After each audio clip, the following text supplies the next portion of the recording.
Eh bien le bonjour internet, bienvenue dans cette nouvelle vidéo. Avant de commencer, je voulais vous remercier pour tous les retours et les recommandations que j'ai eues par rapport à ma dernière vidéo. Je suis absolument ravie que ça vous ait plu et j'espère que la suite de cette nouvelle aventure vous plaira tout autant. Alors cette fois-ci, j'ai décidé de faire une carte style fantasy pour la simple et bonne raison que j'ai vu passer une vidéo sur Instagram, que ça m'a plu et que je suis excessivement influençable. Niveau référence, je me suis surtout inspirée d'une image trouvée sur internet que je ne peux pas vous montrer parce que le trou du cul que je suis ne l'a pas enregistrée et n'arrive pas à la retrouver. Mais voilà, sachez que je ne sors pas tout ça de mon chapeau et que je me suis donc inspirée d'un ou d'une autre artiste.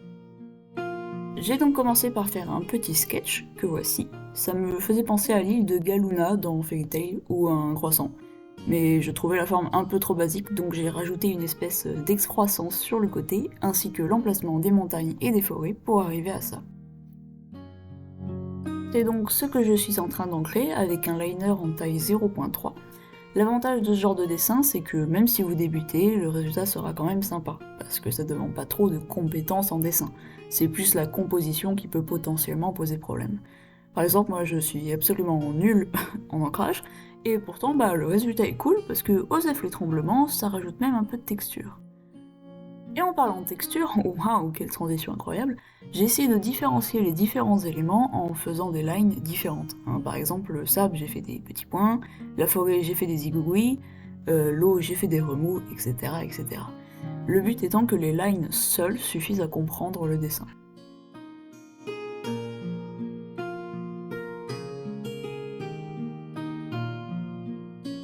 Ensuite, on passe à la couleur. Moi, j'ai décidé de faire de l'aquarelle parce que c'est mon médium fétiche, mais évidemment, vous pouvez utiliser ce que vous voulez.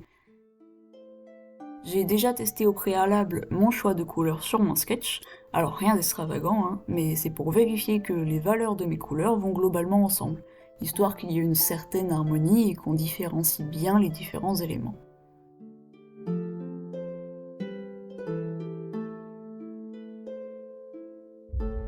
Comme vous pouvez le voir, j'ai commencé par faire le sable et les espèces de champs que j'avais rajouté un peu à la dernière minute pour faire un rappel de couleur. Sinon, il n'y aurait eu qu'une seule zone avec du jaune, ce qui aurait attiré l'œil.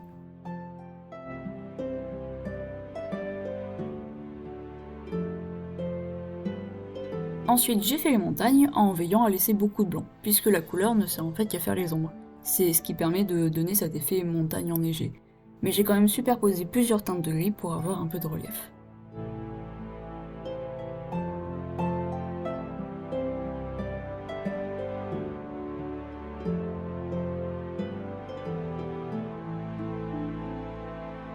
Je m'attaque ensuite au plus gros morceau de ce dessin, les différents verts. Pour les forêts denses, je suis partie sur un vert assez foncé que je vais nuancer un peu en rajoutant des pointes de jaune, de rouge ou de bleu. Le but étant toujours le même, apporter du relief à la peinture.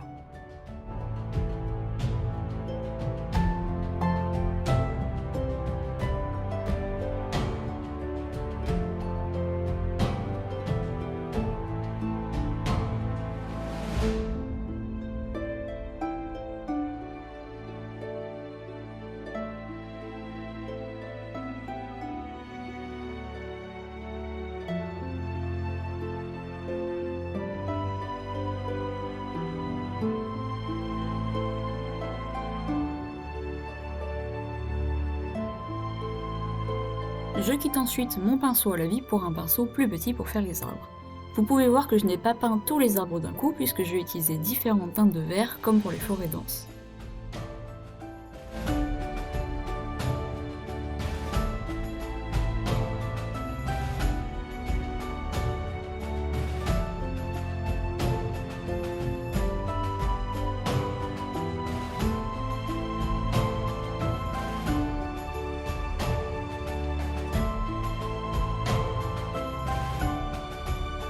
Et maintenant, on va peindre la partie la plus stressante de tout ce dessin, le vert clair. Alors pourquoi stressante? Parce qu'il s'agit d'un très gros lavis, et que les lavis, plus c'est gros, plus c'est facile de les rater. Il faut aller vite en espérant avoir assez de couleurs pour finir sa zone. Par miracle, je m'en suis bien sortie, et comme j'aime jouer avec le feu, j'ai même pris le risque de repasser à certains endroits pour ajouter encore une fois de la texture.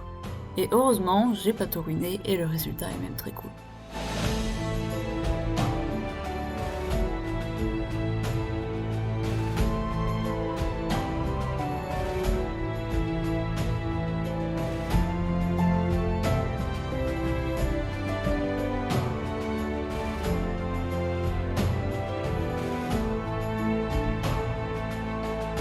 partie un peu plus détente maintenant, le bord des falaises. Oui, je sais, c'est pas très réaliste, mais de toute façon, je m'en fous, c'est mon dessin, je fais ce que je veux. J'ai pas tenté de dingler pour le coup, c'est juste un marron assez neutre que je vais venir poser et nuancer très légèrement.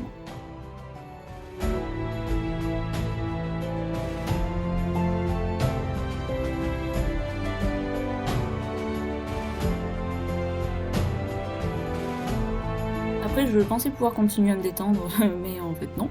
J'ai commencé à faire les cours d'eau, et quand j'ai terminé le premier, je me suis rendu compte que je n'aimais pas du tout la couleur. Donc j'ai tenté désespérément de retirer des pigments avec un pinceau légèrement humide et propre, ce qui a globalement fonctionné, faut juste pas regarder de trop près.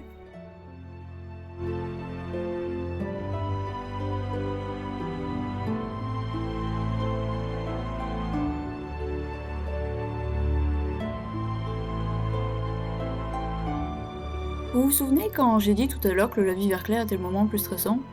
Bah j'ai menti en fait, c'était l'océan. Pourquoi stressant? Bah parce que j'avais absolument rien prévu. Je ne savais pas du tout ce que je voulais faire pour cette zone. Je savais pas si je voulais remplir toute la feuille, laisser des blancs ou quoi que ce soit. Qui plus est, c'est un lavis encore plus gros que le précédent.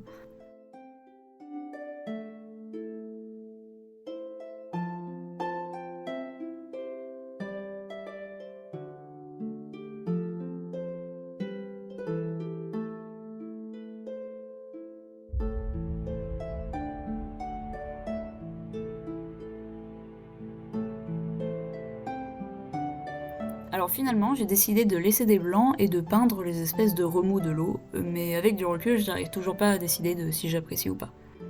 Ah oui, et les plusieurs teintes de bleu, ça n'était pas prévu, mais j'avais pas préparé assez de couleurs, donc j'ai dû en refaire. Au final, je me dis que c'est pas plus mal et que ça rajoute un peu de profondeur, tout ça, tout ça.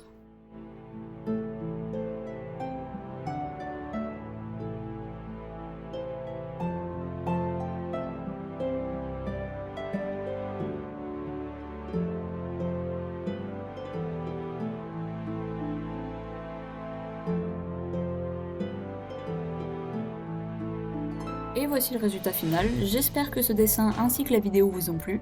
Si vous voulez me soutenir, j'ai une boutique Etsy où je vends des impressions de mes dessins, dont celui-ci notamment, donc n'hésitez pas à y faire un tour.